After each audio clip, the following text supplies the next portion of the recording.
That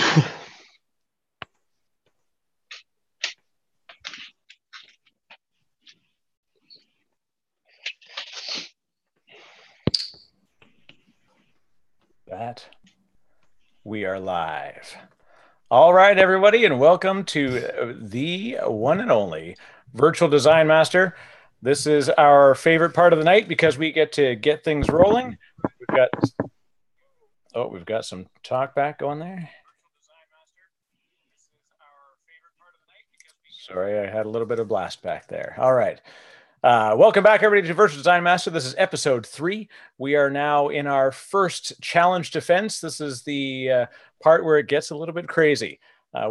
We are definitely very proud to have everybody with us. We hope to see that we're going to see some exciting designs defended tonight.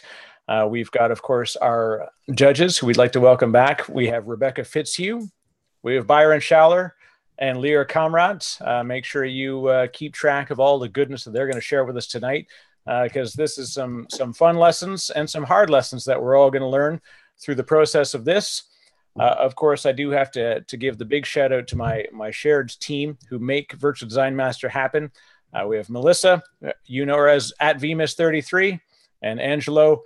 He is the one and only, the selfie king, the hashtag king. He is at Angelo Luciani. You can find him on Twitter.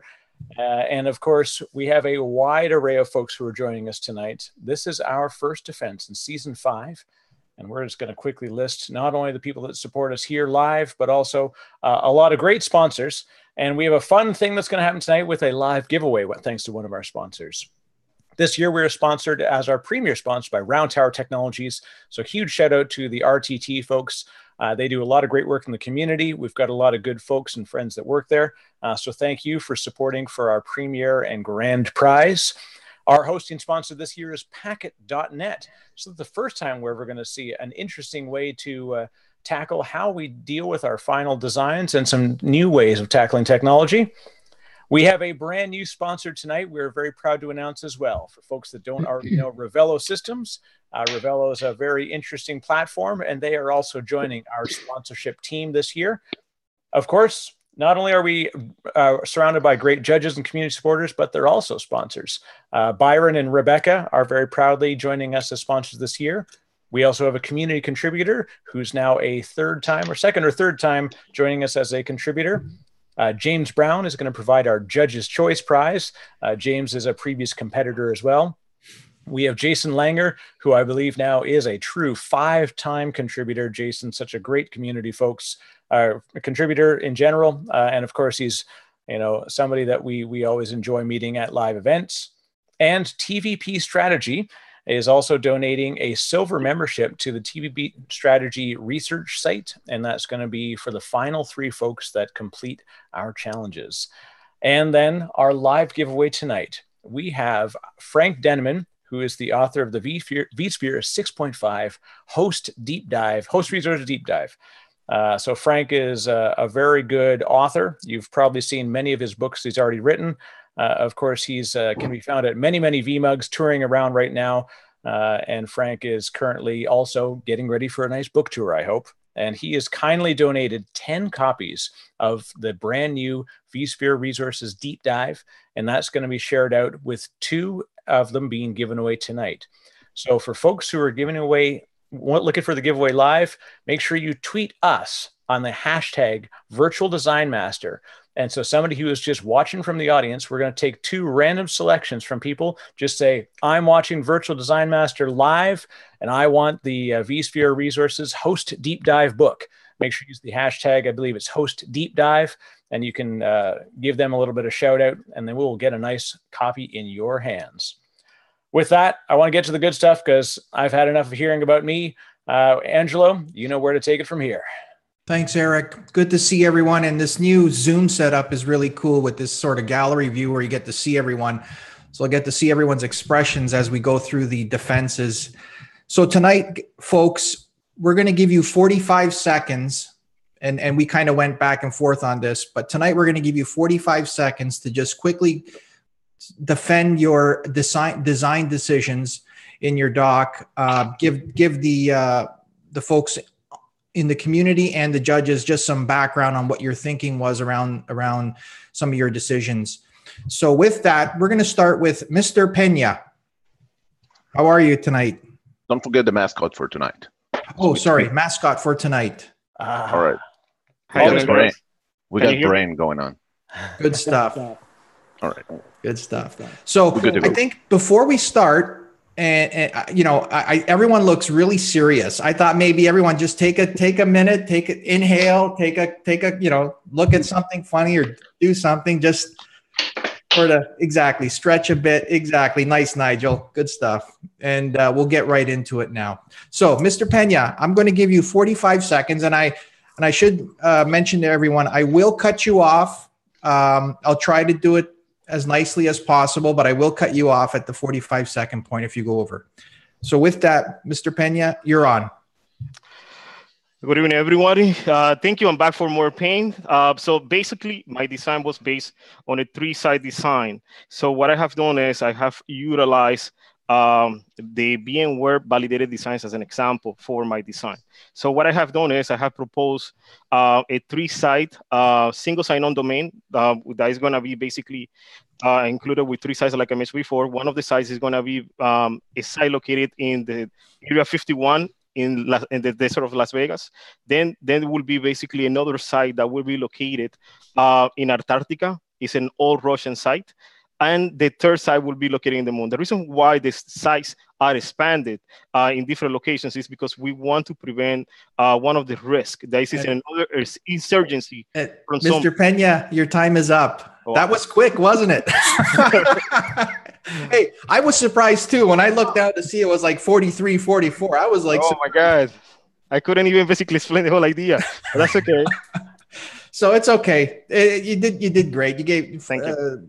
The judges had reviewed your designs, but that was good. You gave them a good, quick run up to it. So with that, Byron, any questions for Mr. Pena? Sure. Actually, really, it's kind of more of a comment than a question. Yeah. I did like how you tried to tie all of your justifications back to the use case. That was good. Although the format was a little hard to follow on the table with all the design decisions followed by pseudo-logical physical design.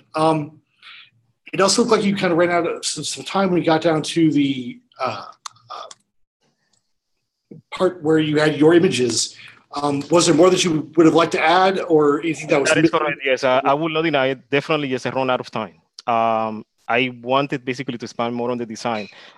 Something that I basically didn't have time to do is the physical design was based on 3 sites, based on using UCS solutions. At the same time, my logical design, I wanted to basically include some NSX into it, NSX design, but I couldn't have the time.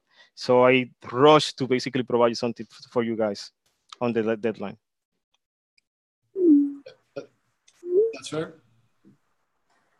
But in essence, basically the design, like I said before, was composed of 3 sites. My plan was to basically to extend the layer 2 networks between the 3 sites, so that way we can, in case one site was compromised by the zombies once again, we can basically fail over to a secondary site or even to the site that was located in the moon. Unfortunately, like I said before, I didn't have time to basically put that inside my design. Right. Great. Rebecca, any comments or questions for Mr. Pena? I do. I have a few. So one of the things that I noticed immediately off the bat was that you specified that one of your data center locations was on the moon when the design prompt specifically said for it to be on Earth. Yes. Unless we're very loosely defining Earth, I'm and you're totally correct. You are totally correct. Basically, I base 2 of my sites to be on the Earth, but at the same time, I wanted to make sure that in case there was basically another zombie insurgency, the Humanity Link software will be available on the other side. That's why I located in the moon.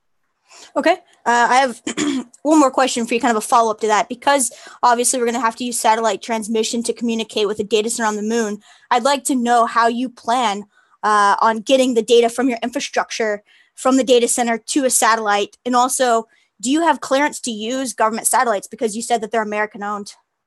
That is a very good question, and the answer to your question is I based my design taking in consideration that there was no government.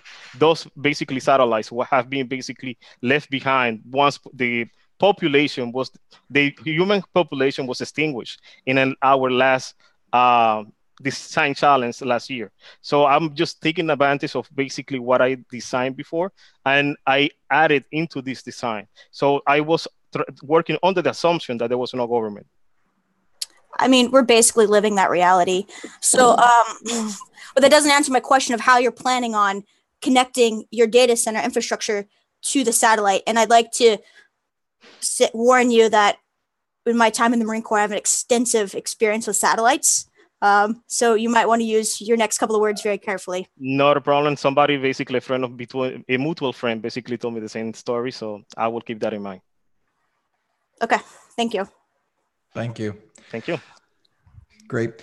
What we're going to do for the sake of time, folks, is we're going to only have 2 judges ask each participant question. So we'll be bouncing around between the judges. And for those that think I'm going to go in order of the boxes, I'm not. So Tim, you're up next, my friend. So with that, I'm going to give you 45 seconds starting now.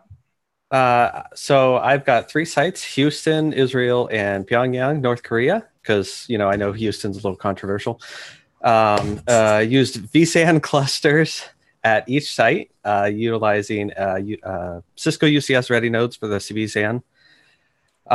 We're connected over MPLS copper networks, fiber that goes under the ocean, existing infrastructure, and also backup via satellite, Rebecca. And but under the assumption that satellite was also used for the communication to the robot overlords that are going to be doing our terraforming. So it was already an infrastructure that was planned by the superiors. And let's see. I didn't get enough time. I wanted to...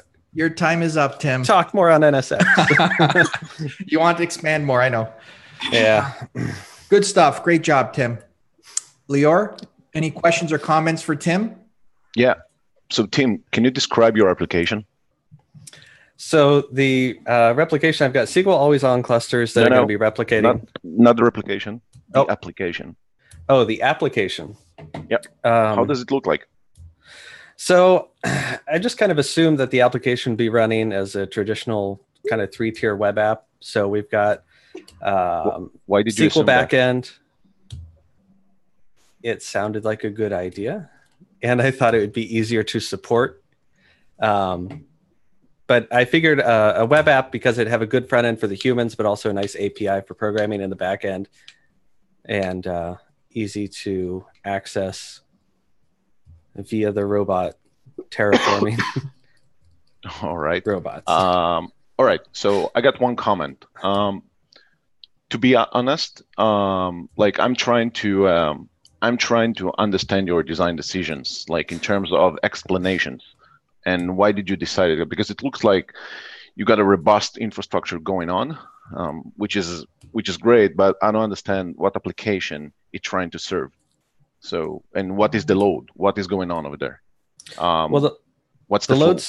The load's still unknown, but the infrastructure is going to be serving the entire AD environment as well. I figured it wouldn't be just to serve the application, but also supporting environments. So NSX would be running on there.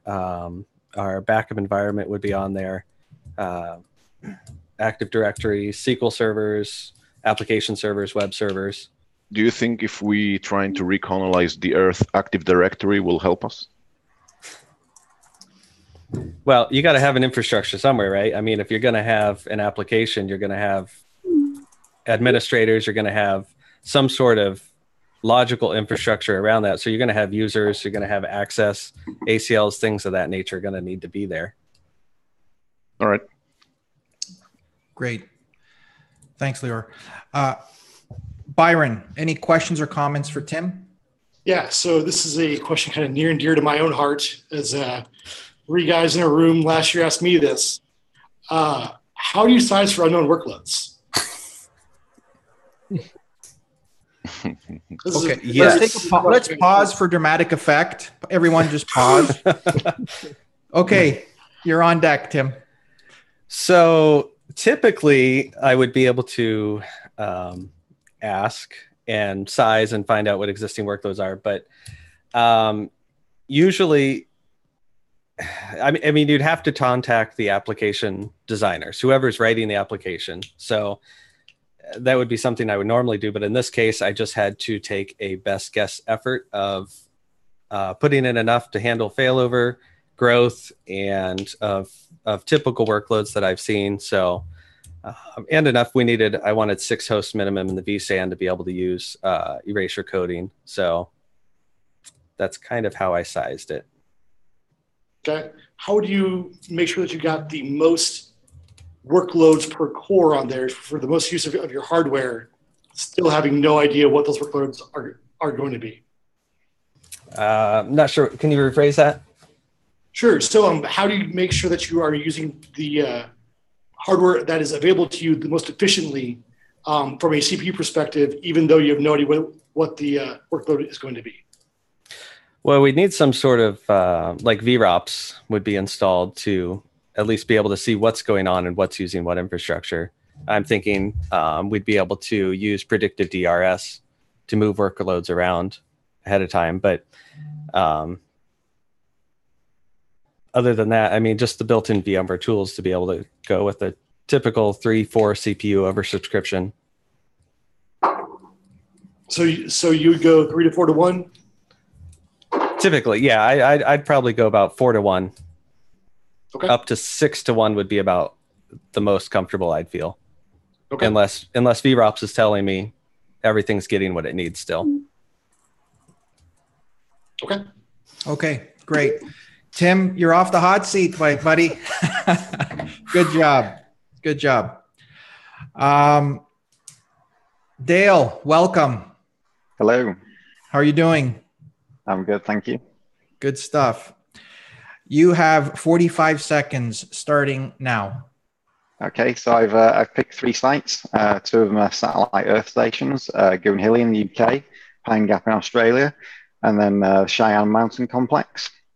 My design is based on vSAN and NSX, and I chose to use vSphere integrated containers to obviously run my containers. I will admit I bit off a lot more than I could chew. I tried to throw a little bit of everything in there, and that really cost me in time. I definitely ran out of time towards the end of the design. Good job. You're under the 45 seconds. Great job so far. Rebecca, any comments or questions for Dale? Sure, I'll start with a comment. In my opinion, I think you had the best selection of data centers. I think that they are very strategic and tactical. So good job on that. But I'm biased on that, definitely. The second, I guess the first question that I have is, you specify that you have a requirement of 24/7 uptime. Yeah. I mean, how to translate that to an SLA for me? So that's something I just assumed. You know, we're wanting to terraform the Earth, bring humanity back, everything back in order. So I was looking at an SLA uptime of 99.9%. Sorry, 4 nines, 99.99. Okay.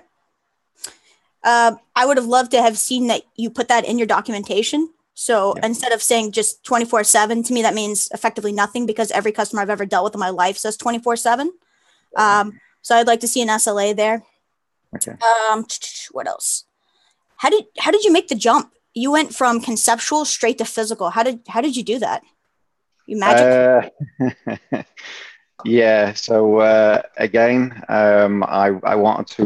Leo mentioned that he wanted to see a lot of meat on the bone, and I mean, one of the things I started on a Visio diagram. I want to have a huge physical diagram in there. That was one of the casualties of my design.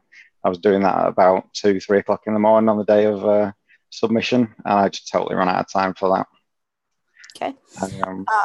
So then one last question. How is routing being handled in your infrastructure? Because you mentioned Brocade switches. You mentioned that you use NSX, but you specifically call out load balancing and firewall as your use case for NSX. So how are you handling routing?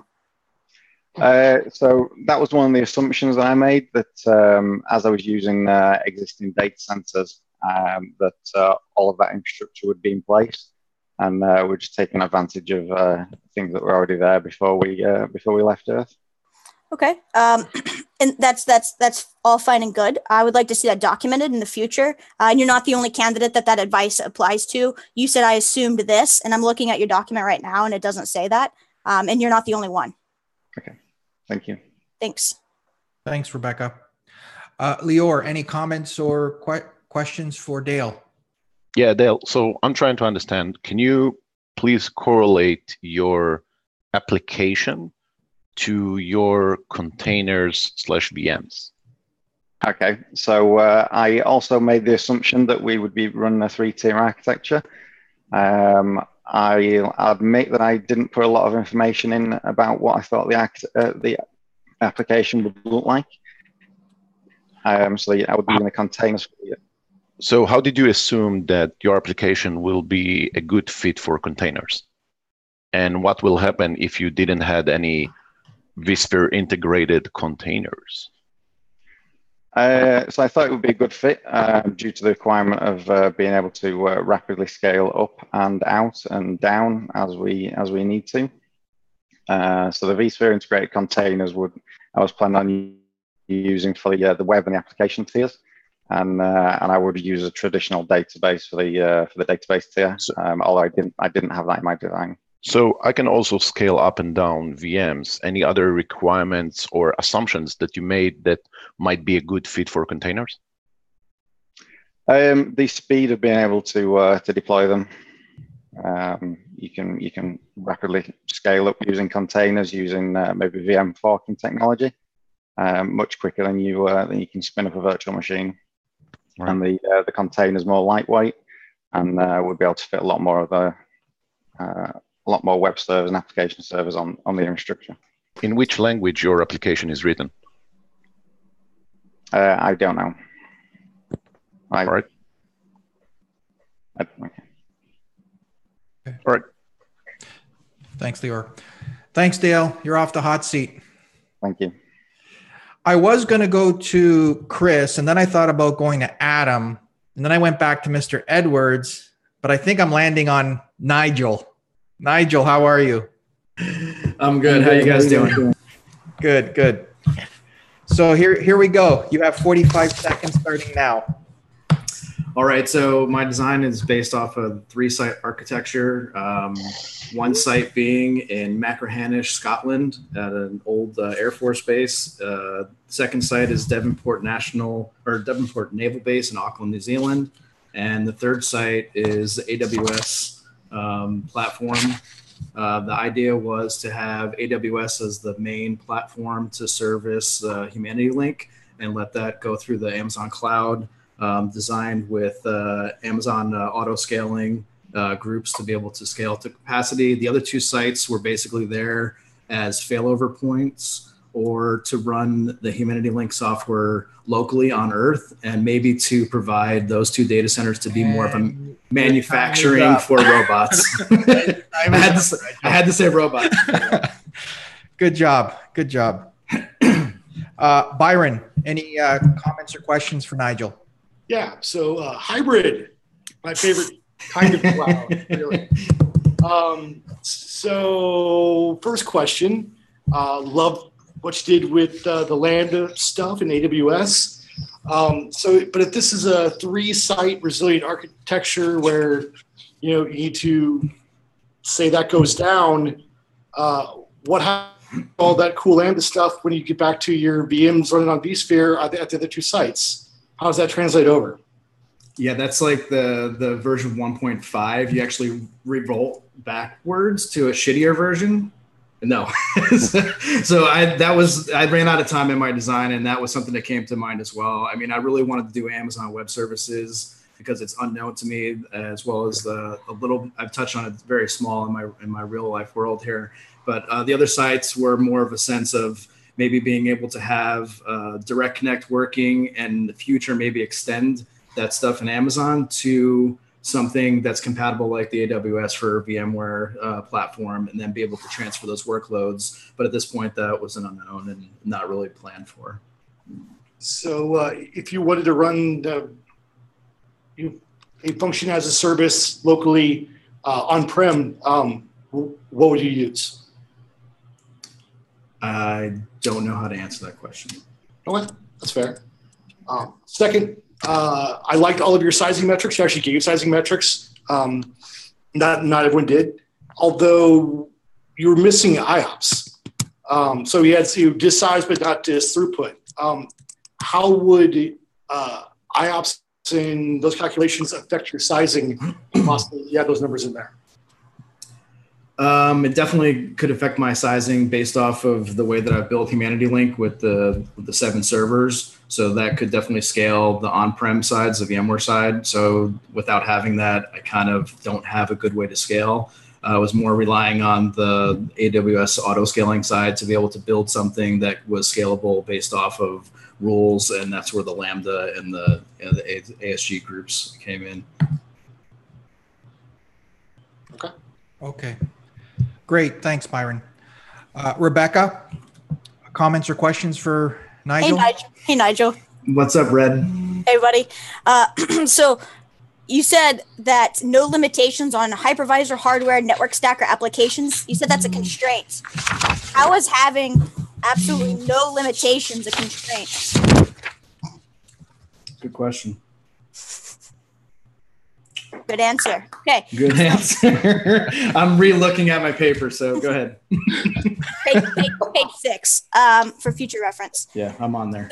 You say that you have also a single VCSA along with a single PSC. How is that resilient? One of the biggest design objectives was to create a resilient infrastructure that could tolerate potentially multi-site failure. So how is having that single PSC and that single vCenter server appliance resilient? That was an accidental mistake that was noticed afterwards. That was definitely not in my design or my thought process, but it was in my design paper that was submitted. So that was a mistake. It should have been multiple PSCs, at least 2, and the 2 vCenters to start, and then we could have scaled from there on both sides. So, okay. You said that you have an assumption that zombies don't like haggis. I think you're wrong on that one. I'm just going to be honest. I think you're wrong. That seems right up their alley. It seems like something weird that a zombie would eat. You know, it's like one of those things. No, you can't justify it. You're wrong. Okay? And I'm going to challenge you. You can't justify it either. No, yeah. It's guts. No, I'm not even. It sticks to the roof of your mouth, and blood is way easier to digest than that stuff. SRM, vSphere replication, and Veeam, right? So you say you're using those 3, sure. Right? And we know that Veeam has a replication capability as well. So what are you doing to ensure that if 2 sites are unavailable, that you actually can fail over to the 3rd? Because you have all these components in place, but you didn't actually explain to me what would happen in the event of failure. In the event of failure, my theory was to fail over with the SRM, but that doesn't have any capability to get back to AWS, and that's where I was having trouble like linking those back together at that point. I could definitely fail over through the SRM utility, or have the Veeam backup for failover, or Cloud Connect, or whatever was implemented at that point, but I definitely don't have a good roadmap of getting back out through AWS if that ended up being the only data center. Cool. So I guess we'd be maybe looking for a product that's capable of doing like cloud instantiation. Sure. Okay. Tim got that one. Me too. Great. Thanks, Rebecca. Thanks, Nigel. You're on the hot seat. Thank you.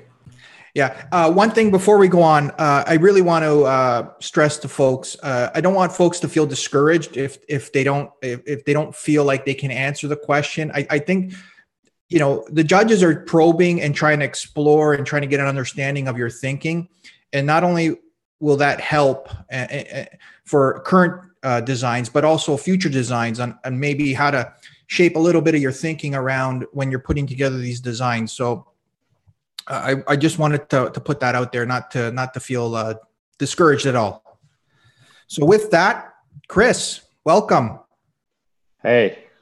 Good to have you. Cool. Are you ready for me to start? Yep. You have 45 seconds starting now. Hey, hi everyone. So I had 3 goals for my design. The first goal was to improve my design documentation. So as part of a new role, it's one of the things I know I needed to work on. So in particular, using the conceptual, logical, and physical document structure. And I think I partially succeeded in that goal with this design. However, I ran out of time to do things properly, like link most of the design documents back to the conceptual design. The second goal was to document a core AWS infrastructure and build it using Terraform. There is one mistake in my Terraform code, but I think this goal was achieved mainly. My final goal was to explore some new tools and move up the stack from VMs. This is an area I was looking forward to as part of the competition, but I ran out of time. I was planning to look at tools like Kubernetes and Cloud Foundry, and also look at something like AWS IoT, for which I did order an IoT device, but didn't get a chance to use in my design. Your time is up, Chris. Great. Cool. Good. Lior, comments, questions for Chris? Yeah, a couple of questions. One, Chris, can you please elaborate on which part of the application will run on VMs and which part will run on containers, and how those are correlate with one another?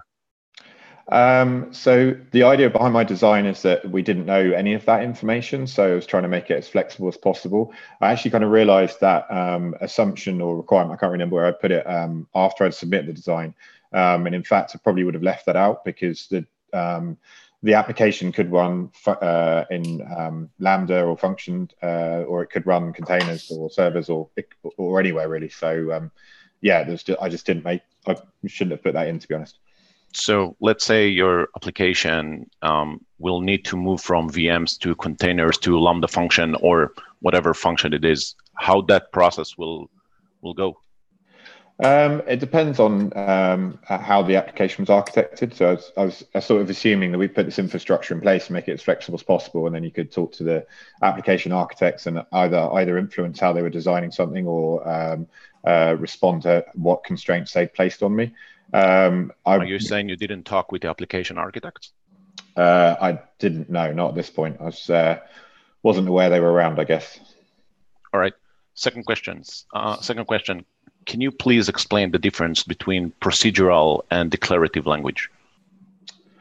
Declarative language is something where you declare what you want to happen, and then you leave it up to the system to actually make sure that's running. This is something I'm kind of only just learning, I guess. Procedural is where you prescribe what you want to happen. Why do you think declarative was the good choice for your design? Well, ideally, that's to be honest, I didn't realize that my design was described as declarative, but I presume declarative means there's less work for the application owner, I guess. So it's sort of it's trying to meet what they declare rather than trying to meet a very prescriptive design. All right, thanks.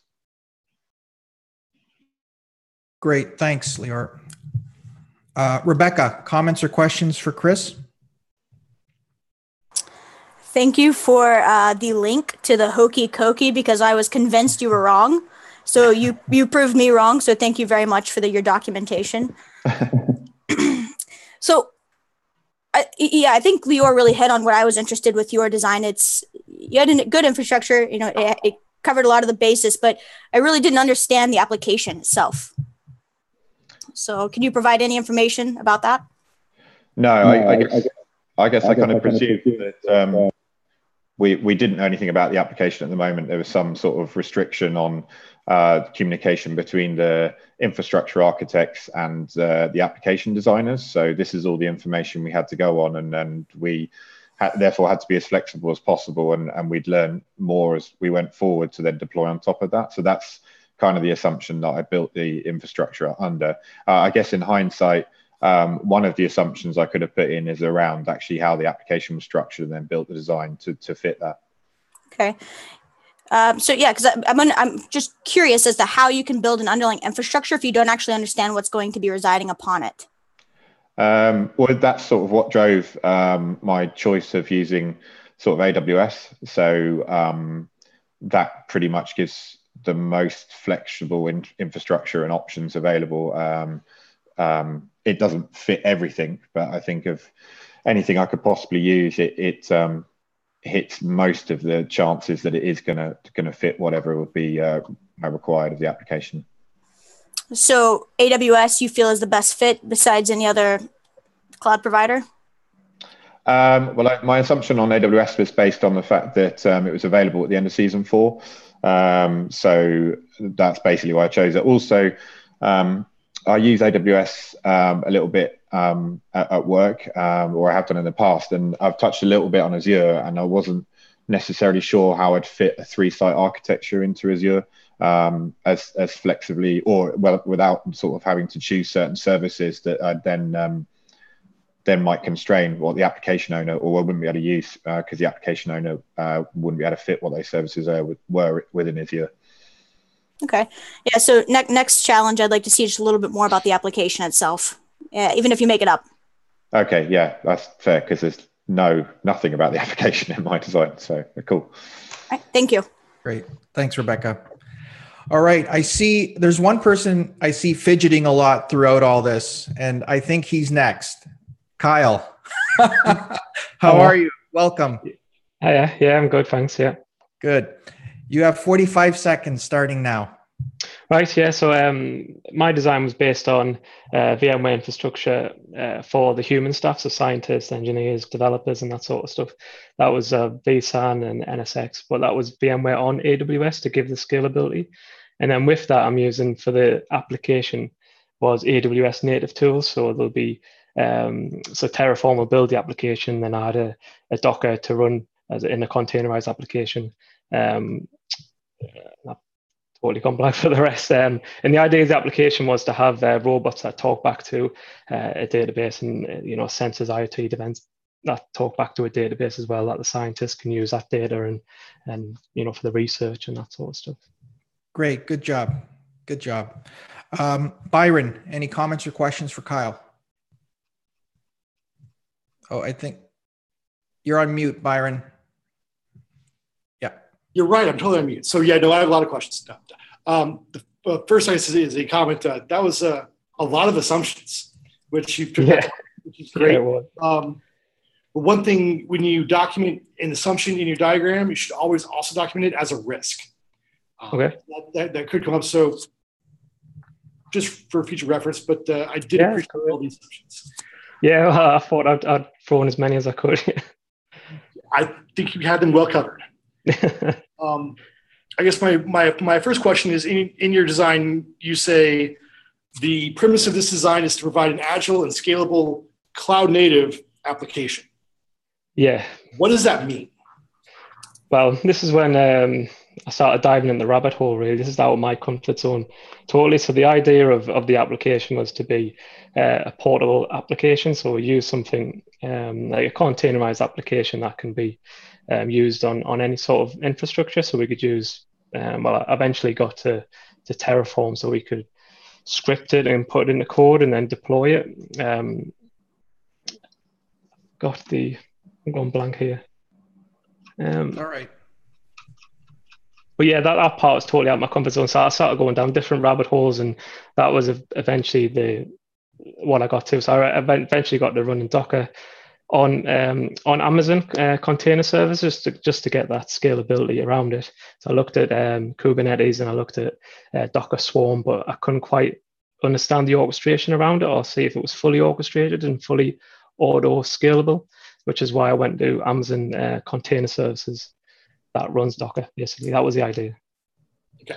And then, actually, sorry, while I'm on that, then the reason I use Docker as well, so that the developers could use it in-house on vSphere as well. Okay.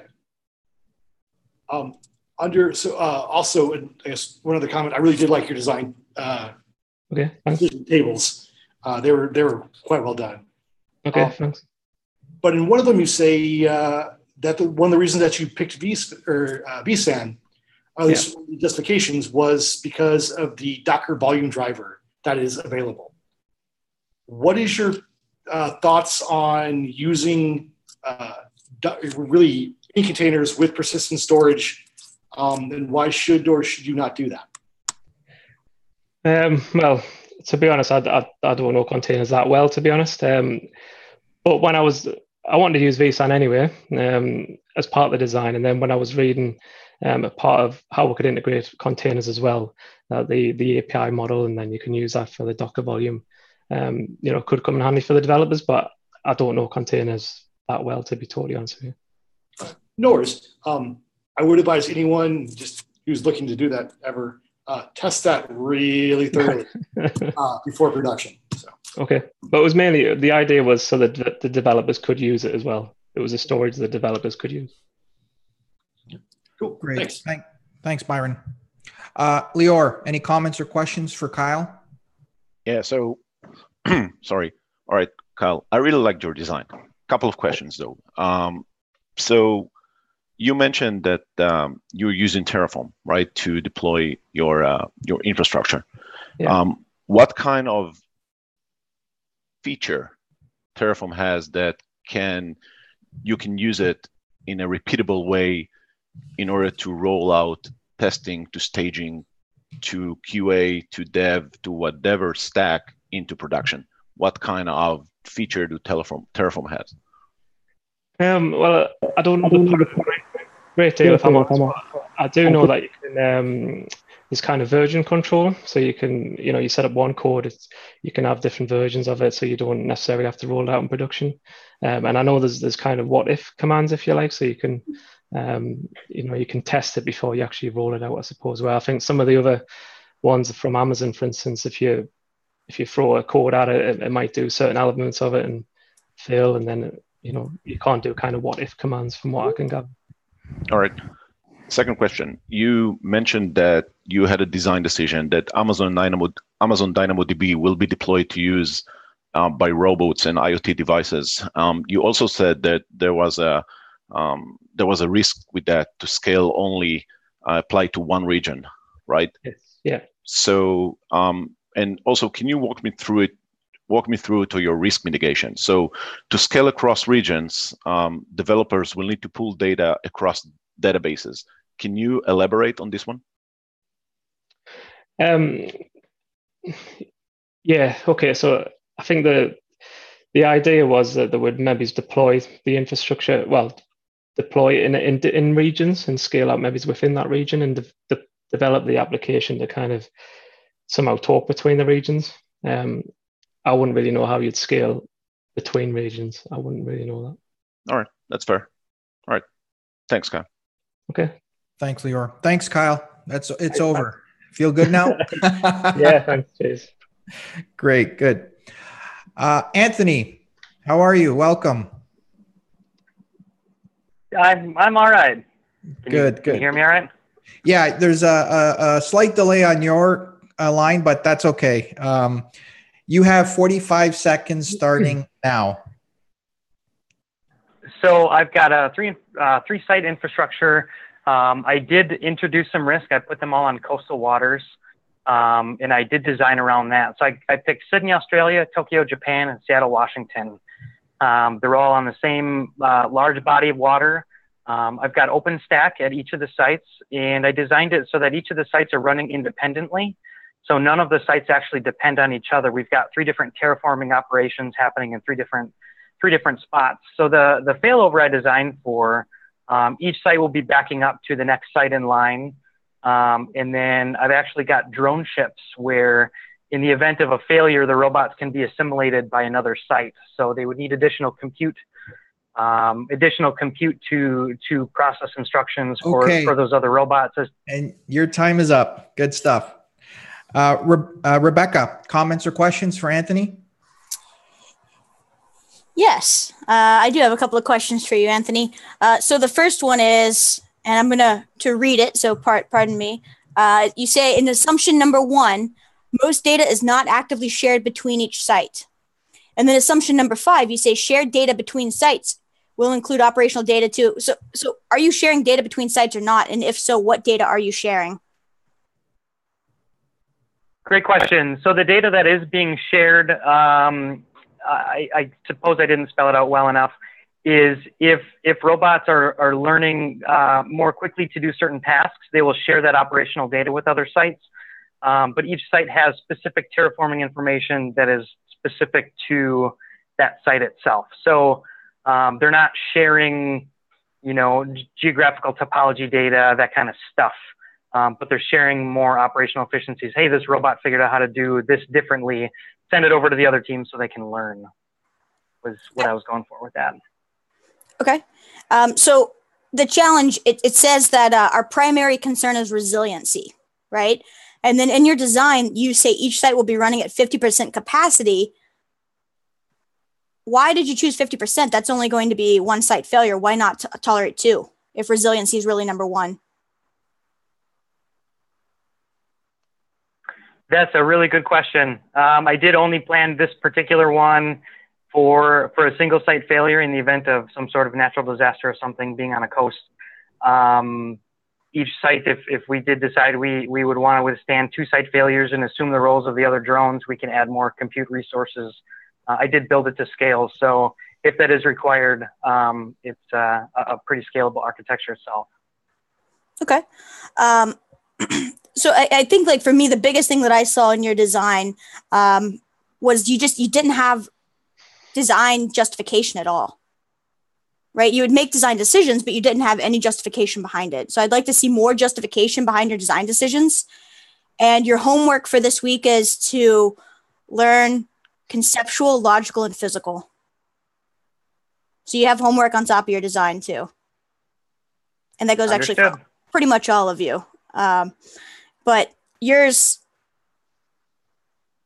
I don't want to say we talked about it, but yours was like, oh, okay, yeah, that's definitely physical. Why does it say conceptual and logical? Okay, so, and that's not just an Anthony issue. That was a widespread issue this week. Thanks, Rebecca. Thanks. Lior, comments or questions for Anthony? Yeah. All right, Anthony, bear with me on this one, okay? Because I really like your design, but I do have some questions. So 2 of your data centers are in Japan and Australia, right? All right. So yeah, it is known. Correct. Yeah. So it is known that hurricanes are formed above warm water, right? So both Japan and Australia are surrounded by warm water. What happens if there is unstable weather in those areas and the drones and the ships can't go through?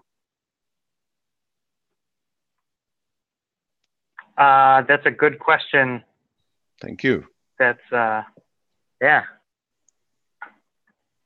Yep. All right. So I want to ask you about your assumption. So you mentioned that autonomous drone ships are available for long distance transport of equipment to other site, right? How did you make this assumption? Like I'm trying to understand, better understand. Yeah. It was just a little creative freedom that I used. If we have robots that are doing some terraforming, and that's kind of the whole goal of this operation, it's not technology that's really foreign at this point. Ships that are autonomous and that can go from one location to another. So using kind of similar, autonomous technology, we kind of have it already. So all right. I just kind of use that creative freedom. Yeah. So couple of comments for next week, because again, I really liked your design, but like Rebecca mentioned, I'm missing design decision justifications. That's one. All right. Second, I'm missing application stuff. I'm missing the stuff around the application, because you built a robust OpenStack infrastructure, which I liked, but it doesn't correlate to the application level. So it can easily, serve like, I don't know, like whatever. But I didn't understand the application correlation for that one, right? That's important. Okay, thanks, Lior. Yeah. Anthony, you're off the hot seat. Good stuff. We're getting close to the hour, so if I could just encourage folks just to maybe tighten up their answers a bit. But thanks a lot, Anthony. Mr. Sayed. Don't know if he's there. Yeah, hi. Hi, how are you? Yeah, I'm good. How are you? Good to have you. Sorry, I was late in joining the. No problem. No problem. And my document is incomplete as well. I have told Eric about the issues I was facing. So no problem. Not a problem. I'm gonna give you 45 seconds, and maybe you can just give everyone a quick summary of your design. And if you go over the 45 seconds, I'm going to cut you off as best I can politely. And then I'll just have the judges ask you a few quick questions about your design. Okay? Yeah, sure. So you have 45 seconds starting now.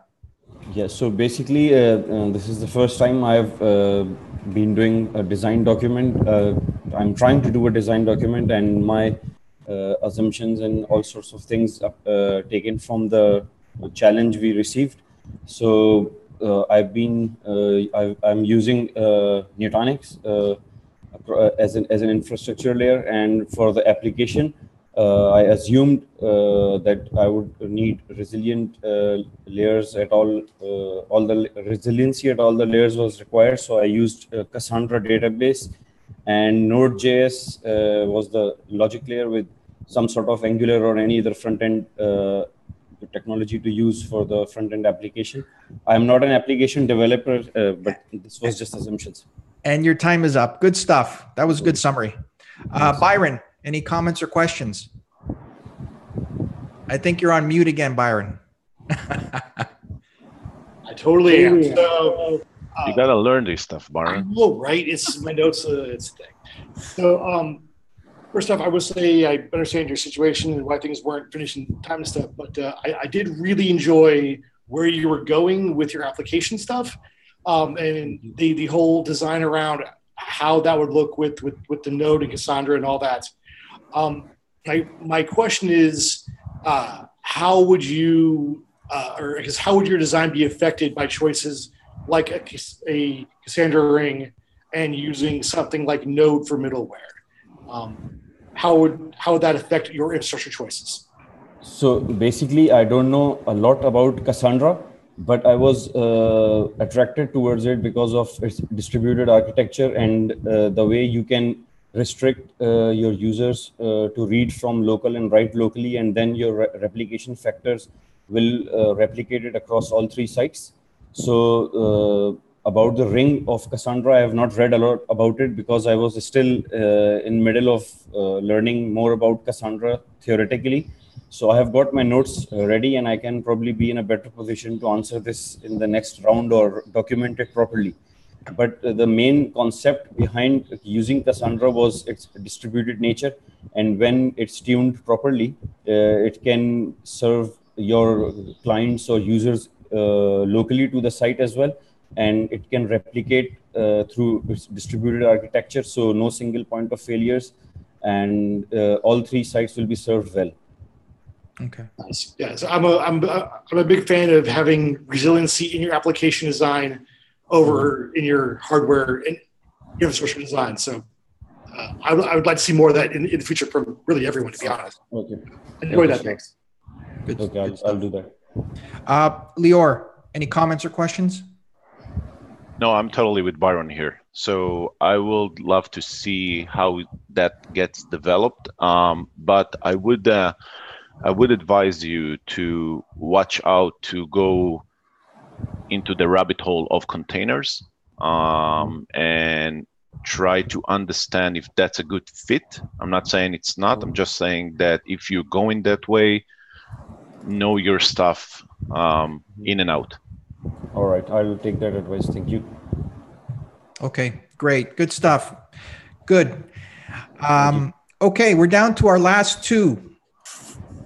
And I know one of them has been standing this entire time. So let's give him a chance to sit down. Let's go to Adam. Adam, how are you? Welcome. I'm doing well, thank you. Good stuff.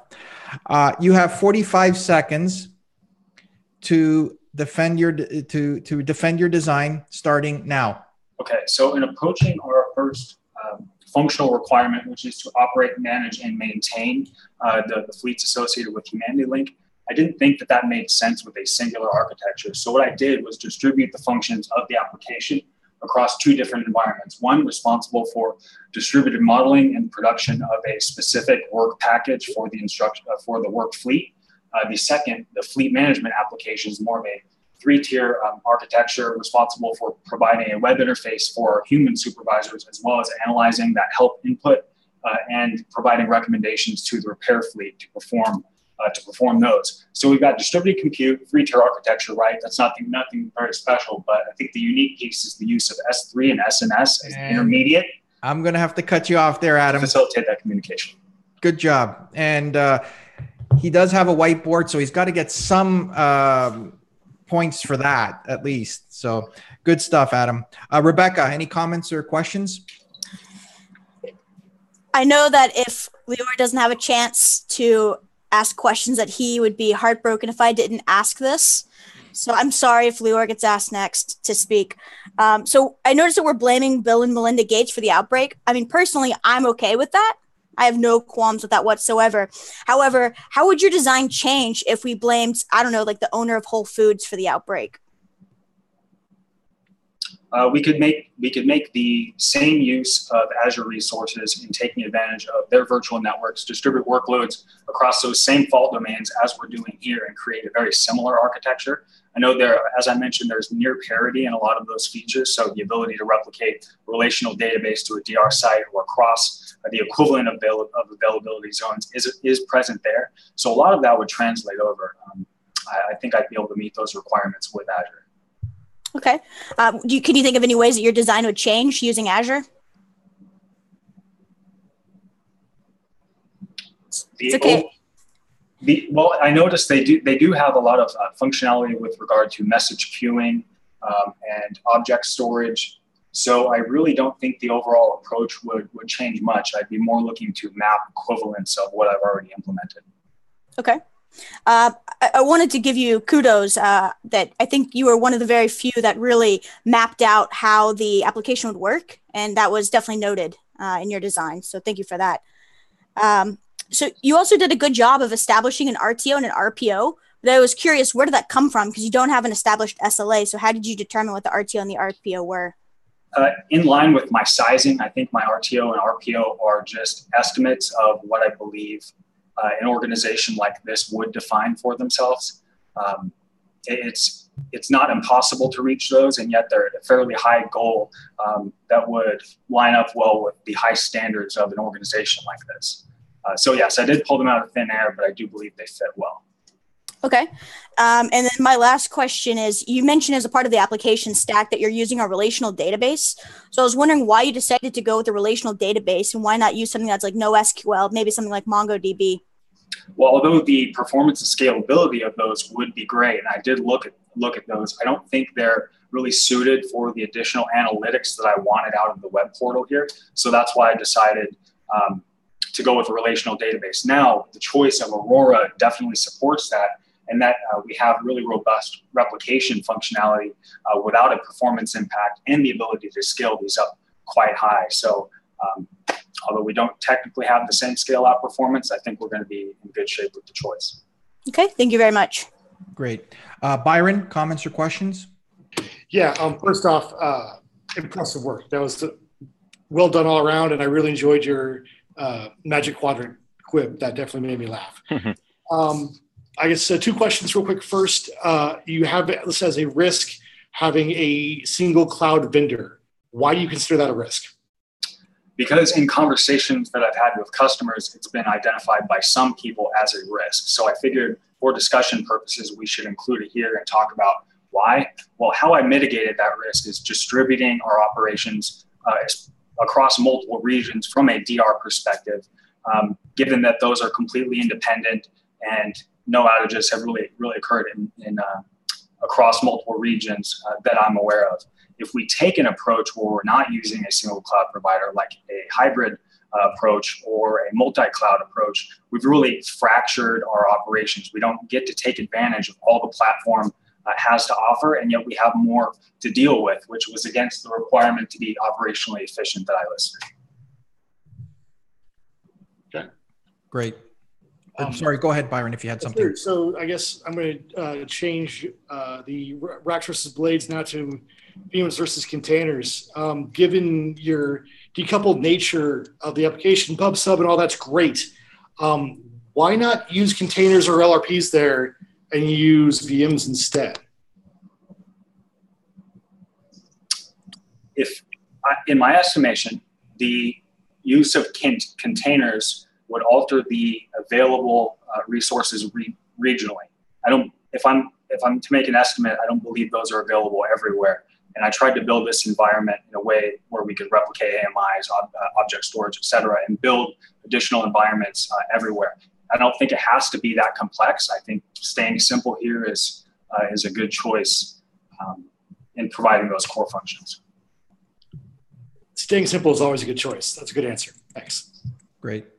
Thanks, Byron. Thanks, Adam. Good job. Okay, we're down to our final person, Mr. Edwards. How are you? Welcome. Thank you for having me back. Yeah, I'm here, still awake. It's 2 a.m., so we're all good. Good stuff. Good stuff. Okay, my friend, you have 45 seconds starting now. So yeah, my design had 3 sites spread across the globe, trying to follow the sun where possible. Within those sites, I was trying to create some multi-resiliency on hardware, vendors, different ways of doing things. I know I had a distinct knack of automation tools, and that's because I don't think I asked enough questions about the app, so I couldn't really architect it in the way I wanted. And I didn't really say why I was using AWS. This was mainly down to the fact I wanted to choose a third hardware provider as well, just in case our hackers are out hacking our code. Because I was looking to Rubrik, because I know you can spin up VMs direct from that up in the cloud and have their appliances in places, and I started chasing myself down a rabbit hole. And I didn't look at a management cluster or I made a solution. Your time is up, Mr. Edwards. Thank you. And Rebecca, comments or questions? You finally gave me somebody who used Rubrik. Why did so many people use Rubrik in their design? You guys know I hate backups. Why?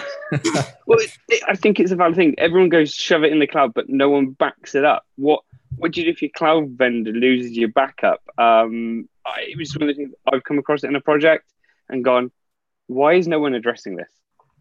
Okay. No, I mean, I agree with you, but I can't play favorites. But so I would like to start with saying thank you very much for your perfectly formatted works cited. That was noted and appreciated. Secondly, I'd like to know why you think using the Mojave Desert for a data center is a good idea. Lior's mad at me because I agreed. We were talking about this earlier.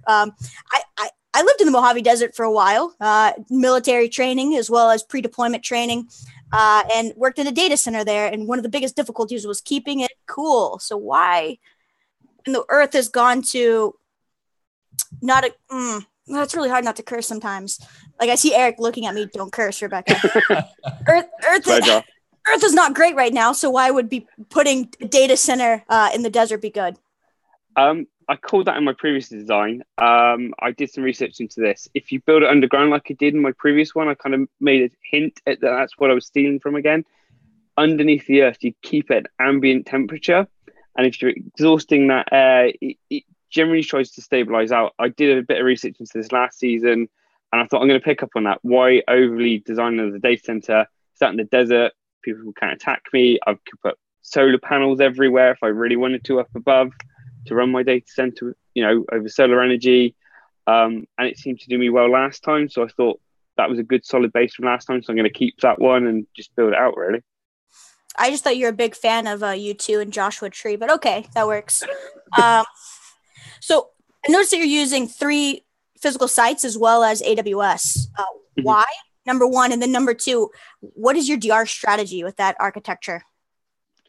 So that was missing quite a lot from my document. As I said, I missed out a lot about the automation tools. I couldn't pick one. I kept looking at the app going, I didn't ask enough questions. That's why I was replicating everything everywhere. It might have had to come to a manual DR because it was a bit vague. I'm quite happy to admit that. And the whole reason for using the 3 sites was back to my original point. It's following the sun. Hopefully there'll be humans awake somewhere. Again, we don't, it's something I didn't even put in there is how are we powering all this? Do we need to use the sun? Is the national grid there? It was one of those things that I drew on my whiteboard, but didn't get around to documenting. And I thought we can always harness the power of the sun, but I didn't really reference it enough. Okay. Thank you. Great. Thanks, Rebecca. Lior, any comments, questions for Mr. Edwards? Yeah. So Mr. Edwards, can you walk me through your RTO and how it will correlate with the entire stack going from VMware, Rubrik, AWS Direct Connect? So that one, I've made a few assumptions there because we don't know everything about VMware and AWS yet. I've tried getting as many ways into my network as possible. So I'm hoping that in regards to RPOs and RTOs on network connectivity, if both my WANs are down, I'm in big trouble anyway. I'll be backed up by VPN links. So I'm hoping my network is always available, and I should, in theory, if everything's replicated right, be able to fail over with things. But I know I was missing load balances from my design, and that would have probably helped me out by failing over the app a lot quicker. I just ran out of time, to be honest. All right. So since you're the last one, I got to ask that. Why did you assume that VMware on AWS was a good choice for that kind of scenario? If you mentioned that we didn't know much about, do you think that after a apocalypse, that will be a good choice to go with something we don't know anything about? My gut feel is looking at the industry, we're so close to the GA on it, it's unreal. And there was a few key things for me in there is I could migrate workloads between my traditional data centers and AWS. And it had the auto scale. If I suddenly wanted a load of hosts, it's already included in my contract. I right click, add host, and we can use some of the DRS plans to scale up the apps within minutes. And I can move away from that whole traditional side while I wait for TIN to arrive at my data centers. So I thought it was kind of a nice balance. All right. So one final question around the code deployment. Why did you choose to put the word XML within this paragraph? I chose that because when I've used a lot of different systems in the past, be it vSphere, automation, orchestration, or last year we're using some of the things like Ansible. We found a lot of the time you could export it as XML, which was a kind of a common format. So I've just found with a few of the tools you can export as a common format. I could have just used a plain old text file, but I've just found, is there going to be any way we can have some interoperability between the systems as well? So you mentioned you're using GitHub. Is that something that you can correlate with Git? I would hope so, but that's where a lot, I'm still learning GitHub. I'm still playing with it on a daily basis. I just know I can put my code in there and I can sync it with other people, other team members. It's just something I'm still getting used to myself, but I quite like the fact I've got something somewhere. It's a central hub for all my code. Fair enough. Thank you. Great. Thanks, everyone. Thanks, Lior. That was good, Mr. Edwards. So great job, everyone. I know it's a pretty stressful week for everybody. I know it could be really difficult in the hot seat having to answer all these questions, but everyone did a great job. And I do want to remind the viewers that as we wrap up here, all the design docs will be published on our GitHub page for you to download and look at and see where a lot of the thinking from these participants went. And I also encourage participants to look at each other's designs and see sort of where maybe they could have gone in a different direction or what their thinking was. So with that all aside, and I'm sure Eric will reiterate all that as we close here, I'm going to have to announce who actually moves ahead and who I guess stays behind. So what I want everyone to do with me is lean right into the screen here. Everybody, just do it with me. It's fun. Just trust me. Just lean right in. Let's get ready to hyper-converge. Lean right in. Lean right in. Okay, now lean back out. Lean back out. Lean back out. Now lean back in. Lean back in. I'm messing with you guys. I'm just messing with everyone. It's okay. I just wanted to put a smile on everyone's face. It's good to see. So I want to share with everyone that we've had a number of folks have to drop out due to circumstances, etc. So with that, I have some really good news for everyone. pause for dramatic effect. Okay. That everyone will be moving on to round 2 of Virtual Design Master. So congratulations. You guys can rejoice. That's nice. That's great. So good job, everyone. With that, I'm going to pass it back over to Eric, and we'll wrap up. Good work, everyone. Yeah, everyone did a great job. It's a really tough event because we do have to have folks leave. We actually had a few folks that had to sort of self-remove due to personal challenges, commitments. We especially want to thank Moody here for having to deal with some personal challenges and still being able to make it through. Even partial designs can get you through to the next stage. So it's important for folks that are thinking as you head into the next one, and you're feeling like it's down to the wire. Everything that you submit is a learning opportunity. So, big shout out to Moody here for sticking it through with us, and to everybody for great designs.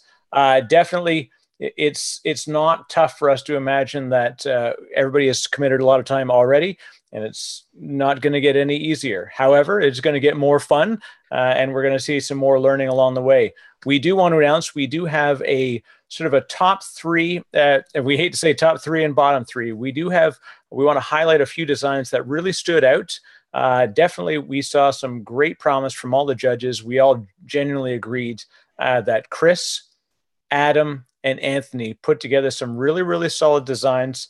They really met a lot of the designs, requirements, constraints, risks, really highlighting the format of a design and the thought process. So very good work. We do want to say that obviously we know, so Moody here, we know you had challenges around timing. So you did come in at the bottom 3, but again, because of incomplete design, we understand. And that's why we wanted to make sure we give you another opportunity. Stalin and Tim Smith, some challenges again around some of the depth of the detail in the design. But again, hopefully we picked up a lot of interesting commentary from the event tonight, and definitely reach out to all the folks and make sure you ask questions. We have a really, really good bunch of people that are contributing here and a lot of great ideas. And again, as mentioned, challenge 1 leads to challenge 2. So we're very proud that we are bringing our 10 folks forward. And with that, Melissa's going to tell you what you have in front of you for challenge 2. I will. And I have to say, reading some of your submissions gave me some really good ideas for future challenges as well. So thank you, everybody, for your creativity and really, diving into that application stack, because I have some ideas coming up too. So on to challenge 2. You thought everything was running smoothly after you implemented the Humanity Link 2.0 software across the Earth. And it was, for a little while, at least. Something has gone horribly wrong in the brand new infrastructure you have just implemented. The first site of your design from Challenge 1 has become infected with the EatBrains virus and ransomware, which is now running rampant across your infrastructure. The EatBrains virus infects files and maps to SMB shares in order to spread itself further. There's also a variant that has the potential to store itself in the memory on network devices and to emulate routers within the environment. EatBrains also has a phone home feature that allows for remote execution using the infected devices in the environment. You must take your design from Challenge 1 and illustrate how you will accomplish the following tasks. You will need to define how you will secure your environment. You need to describe how you will find where the intruder has already breached and has remote execution capabilities. You need to create a recovery plan for each layer of the stack and create a walkthrough of how you'll recover the Humanity Link application system which has been compromised. Be sure to include anything outside of this list that you think would thwart the EatBrains virus in your environment. Think definitely people are going to be you can see a little, screaming inside. So for folks that, take the learnings that you got out of tonight, adjust your designs accordingly. Thank you, Melissa. I know there's some people who are going to be both loving us and hating us as we head into this. I don't see very many smiling faces. I'm smiling. He was like, yeah, this is great. Definitely a good opportunity for everybody to test out the waters on taking some of the questions questions and comments we had from the judges. So let's take that into challenge 2. As mentioned, of course, we're going to have this due the following Tuesday at midnight. You'll get your design document. For people that are watching live, you can go to our GitHub. If you go to the main page at virtualdesignmaster.io, all of our links are there to be able to get to the challenges. We've published all of the challenge 1 documents already, so the PDFs are available for everyone to view. For our live tweeting event, we're very proud to announce that we picked from our pool of folks. So we had Richard Gallia. He's at Rick_Gallia. And James Brown. James also our Judge's Choice contributor. So James is a lucky winner for our Host Deep Dive book. Thanks to Frank Denneman for that one. So we're definitely happy. And of course, brought to you by Lior and the Brain. Brain is watching. Brain is watching, always watching. So with that, we are signing off for episode 3 of Virtual Design Master. Make sure you watch next week at this very same time at 8 p.m. Thursday Eastern Time, where we will be defending for Challenge 2. We'll talk about business continuity, recovery, resiliency, and much, much more. And the zombie apocalypse continues. Thank you to everybody for watching live tonight, and we will see you all next week.